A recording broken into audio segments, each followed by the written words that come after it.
for anyone else. Right. We didn't really touch on how you got into DJing. Talk a little bit about how you got into DJing, and were you self-taught or did you have a mentor?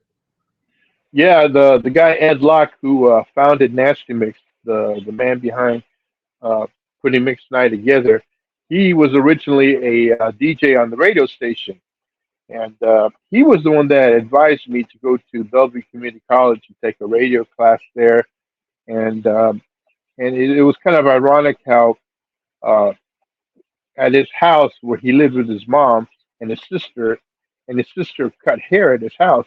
So I would go to his house and get my hair cut, and he would be upstairs DJing. And I would ask his sister, "Hey, who's that DJing upstairs?" She goes, "Oh, that's my brother Ed Locke. You probably hear him on 1250 KYAC radio." I go, "Wow, that's him." Um, so just hanging out with him and watching him DJ gigs. That's how I learned how to DJ weddings. You know, that's how I really learned how to DJ was to DJ a wedding. Because if you think about it, a wedding you have to please everybody. You know, Right. that's like one of the most toughest gigs to do is to DJ a wedding. But I was able to master that, and yeah, that's how it started. As far as how to learn the mix and scratch and all that, um, Ed Locke taught me how to do it. A few other people, scratching a mix lot, guided me on scratching, and another guy, Cameron Paul, who passed away. He's from the Bay Area. He played a big influence on my style of DJing. And, yeah, and then just listening to other DJs. Growing up, when I used to record shows on New York radio, I'd check them out and see what they sounded like Marlon Mall, with Wiz Kid, Latin Rascals, you know, Jelly Bean Benitez. I would study their style, and I would actually try to imitate everyone's style. And the ones that I liked the best, I would kind of like utilize that in my mixing. Right. Can you talk a little bit about Seattle's early hip hop scene? You say you were pretty much on the scene by the early '80s. What was the scene like in Seattle? Oh man, back then it was really not a scene there because, like I said, everything was really New York this, New York that.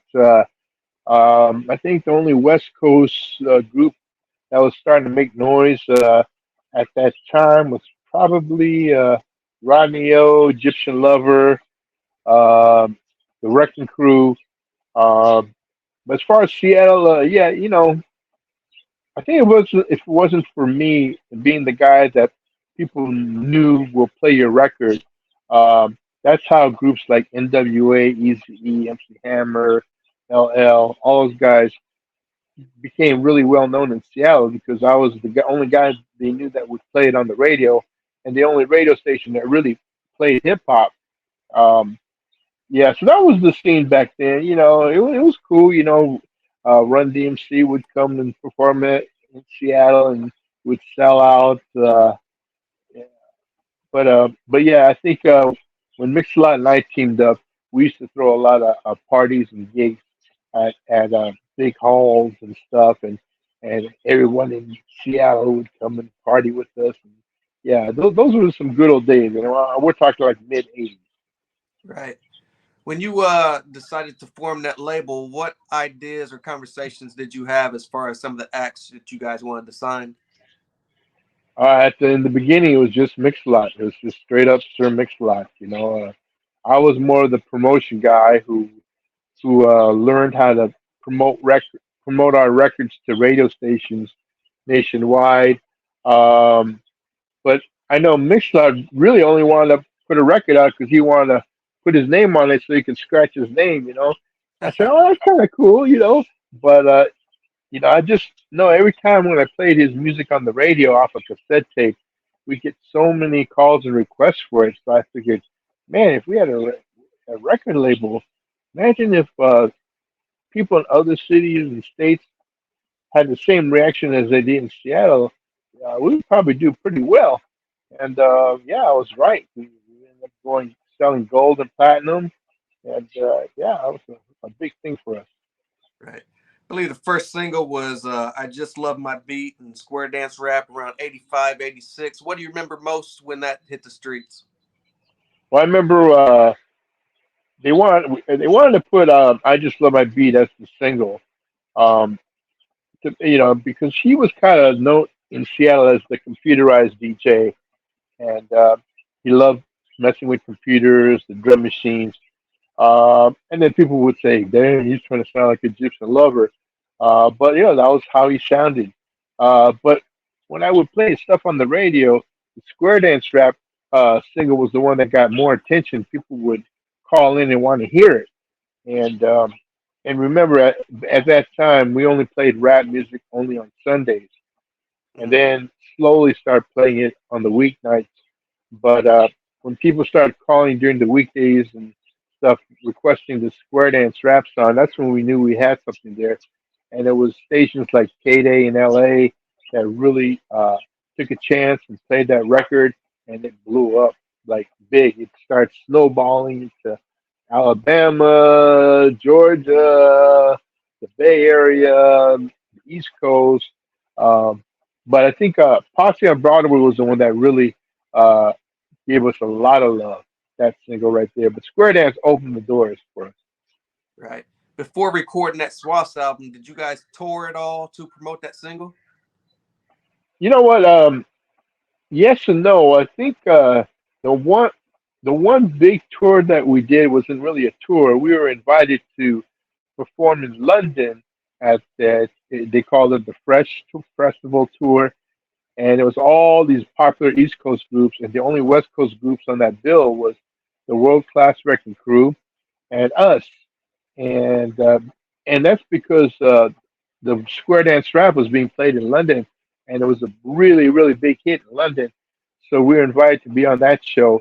So that was really the first big show we ever did outside of Seattle. That was considered a big tour for us. Was that one, and then when we finally opened up for Too Short in Oakland, which I'll never ever forget. Going to Oakland, I didn't know who this guy Too Short was, but the B word was his famous word, and every time he said the B word, everyone would scream, and I go, "Wow, this guy is not gonna make it, man." Like what is it with this guy saying, "Yeah," you know? But man, I was totally wrong. 6 months later, he was like the biggest thing on earth, man. And we eventually became friends and stuff. But yeah, so I think opening up for Too Short was a very memorable experience, and the London show with the world class wrecking crew was something I'll never forget. Right. Going into recording Swass in '88, what do you remember most about the creative process going into that album? That was all mixed lot. He lived, eat, and breathe in the studio. He had his own studio in his home. So that was all him. My thing was recommending him to when we did remixes to add extra beats and intros. So as a DJ, we can mix in and out of the record. But yeah, all that studio stuff was really all him. My job was to make sure a DJ, like wherever you're at, my job was to make sure someone like you would get a copy of this record and play it, and see if it would make some noise and sell some records or whatever in your market. And then if it did well, we'll come up to your market and visit you. Where are you at anyway? I'm in Indiana. Indiana? Oh shoot, it's man, Indiana like yeah, one of my closest friends, D. Indiana Jones, Yeah, he Rod passed Minor. away. Did you know he was one of my best friends? I did not know Indiana, that. he was Yeah. one of my closest friends. I met him, and I didn't know this was a white guy promoting urban music, rock music, and I met him in New York at the New Music Seminar, and then we were tripping out, because he always wanted to meet me, and I go, "Damn, man, Indiana Jones, you're white."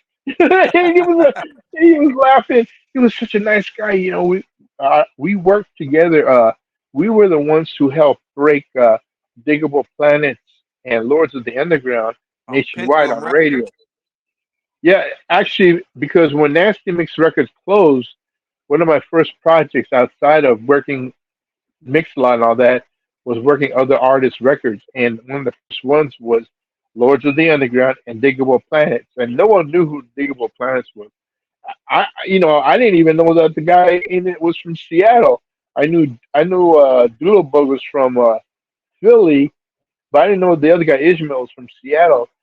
But it ended up becoming a huge hit. But yeah, Indiana Jones, and he actually flew me out to your part of town, and it was some kind of DJ event, and I met everybody there. Top was it Top Speed? Yep. Uh, Yep. yeah, all those guys, man. And I had the best time out there, man, for real. And I was so sad that he passed away. And I keep in touch with his. I think it's his older brother. We keep in touch on Facebook. But that's so cool you're there, man. I really had a great time in your part of town. And Yes, another sir. DJ there, Sonic, DJ Sonic. Yep. You know, Yes, he's sir. from there. I think he's back there again. He moved to LA for a minute, but I think he's back there. But yeah, props to you, to your part of town, man. I had a great time. Appreciate that. Appreciate that. My first introduction to you was as a 14-year-old kid. Posse on Broadway hits the streets with heavy rotation on Yo MTV Raps and Rap City. How did life change for you when that single hit the streets? Well, you know what? In our marketing meetings, I said we got to put that out as a single. If we want to break our music in New York City, that's the one. And everyone said, what makes you think that? I said, well, think about it. Who has the biggest Broadway in the whole wide world? New York. Yeah, 42nd Street, Broadway. But it's funny, it didn't break there. It didn't do anything out there except on the college shows. Like Chuck Chillon had a college show out there, Hank Love. But on the main stations, it didn't do anything, So I was wrong on that end, but we did hit in Philadelphia. I think what was so dope was coming from Seattle, and then we were flown to Philadelphia to do a show in Philadelphia, and to hear that song being played on the East Coast station was like, man, I think we made it because you know this time it's not just me playing our record in Seattle; we're hearing it in Philadelphia. Hey, and I think because Philadelphia to me was like, dang, that's where Rocky ran up the stairs. Then we drove by the museum where he runs up the stairs, and I was like, man, we made it big, man. We made it big in Rocky's hometown. Right. Take us back to appearing on the set of Yo MTV Raps. Oh man, when we flew them up to Seattle, it was just so dope because I think back then when people thought of Seattle, they just thought of that it always rains, it's all horses out here, and it always rains. And so I guess it was the first time people really got to see what Seattle looked like, and just the thought that to be seen on that show, because they're profiling other artists like Big Daddy Kane, all those other big artists, but to have us on there, life really changed a lot for me. I mean, I just remember just even being recognized when I go out of town. People actually thought I was Sir Mix-a-Lot, and I go, no, no, no, no, no, no, no. Or they would think I was Fresh Kid Ice from Two Live Crew, 'cause I'm Asian. I go, no, no, no, no, no, that's not me. He goes, yeah, it is. I just saw you on TV. I go, no, I guess we kind of look alike, but that's not me. But it just really, it affected my life a lot, just being noticed. It got me uh, to be, as because I always wanted to be an actor in the movies and films, and it opened the door for me to to fulfill that dream when I moved from Seattle to LA. Just the exposure, being in front of a camera when we did all these videos for Mixalot. I love being in front of the camera. I love being in front of the mic or behind the mic, and yeah, just life really changed a lot. And it's like, man, I wish my mom was alive to see me now. Right, for sure. What do you remember most about appearing on Rap City with the mayor? Oh man, he is funny. Chris Thomas, man, I wonder, is he still alive? Like, Yeah, he's still I, around. I just remember, he was a funny guy. I thought he was good, but the only imitation I thought he was really good at doing was Bill Cosby. But he would do all these other guys, and I said, it's not that good. But whenever he did Bill Cosby back then, I don't think he would do it now. Uh, he was pretty funny. But we were actually, I was one of our groups. Was High Performance, and they're from Tacoma.